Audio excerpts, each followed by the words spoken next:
Hey everybody, this is a quick video in case you have Powerbeats Pro wireless earbuds and you need to do a hard reset to the factory default settings on them.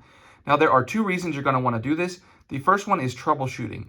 If these earbuds are not connecting to your device, or they're not pairing or syncing with Bluetooth, or if they keep disconnecting, or if you're only getting sound out of the left ear or the right ear, this hard reset will fix a lot of these issues. You will need to set them up again because the pairing history will be wiped. And that's the second reason you might want to do this. If you're trying to get a fresh start and you just want all the pairing history deleted so that you can set them up like you're setting up a new set of earbuds, we can go ahead and do that really easily. All we need to do is put them in the case and leave the case open as shown here. And then we're going to come in and on the little button here, we're just going to press and hold the button on the inside of the case for about 15 seconds until the indicator light starts to blink red and white, at which point we can let go.